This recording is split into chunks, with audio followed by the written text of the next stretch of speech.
तो भाई लोग मेरे चैनल पे ज़्यादातर वीडियो चलता है भोजपुरी की शेरनी अक्षरा सिंह का। कोई भी मैं अपडेट देता हूँ तो भाई लोग वही अच्छा खासा रिस्पॉन्स आ ही पाता है। तो आज के इस वीडियो में फिर से मैं एक नए गाने का अपडेट आप सभी को देने वाला हूं, जो कि भोजपुरी की शेरनी अक्षरा सिंह और रोशन सिंह के आवाज़ में होगा। क्योंकि सावन का महीना चल रहा है और सावन में हर एक स्टार अपना अलग अलग बोलबम सॉन्ग लॉन्च कर रहा है। तो साथ में आ गया है भाई लोग गाना एक नया बोलबम का, जो कि अक्षरा सिंह और रोशन सिंह के आवाज़ में। कुछ ही घंटे पहले ही इस गाने का पोस्टर शेयर किया गया है, जो कि आप लोग अभी स्क्रीन पे पोस्टर देख रहे होंगे, जिस गाने का टाइटल होगा बाबा नगरिया चला। जी हाँ, बाबा नगरिया चला बोलबम का सॉन्ग है। और इस सॉन्ग में भाई लोग अक्षरा सिंह के साथ में फैड करते नजर आने वाले हैं खालिद।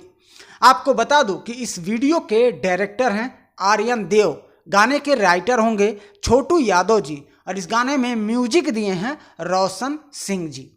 तो भाई लोग असली मुद्दा यह है कि गाने को कब लॉन्च किया जाए। जी हाँ, 29 जुलाई यानी कि दिन सोमवार, 29 जुलाई दिन सोमवार को सुबह में 6 बजे इस गाने को लॉन्च किया जाएगा। हारमोनिया रिकॉर्ड यूट्यूब चैनल है, उसी पर इस गाने को लॉन्च करेंगे, जिस गाने का टाइटल है बाबा नगरिया चला। भोजपुरी की शेरनी अक्षरा सिंह का नया बोलबम सॉन्ग जल्द ही आप सभी को देखने को मिलने वाला है। तो आप लोग अपना प्यार दुलार इस छोटे भाई पे हमेशा बना के रखिएगा, और जल्द से जल्द मैं फिर से कोशिश करूंगा कोई और नए गाने का अपडेट देने के लिए।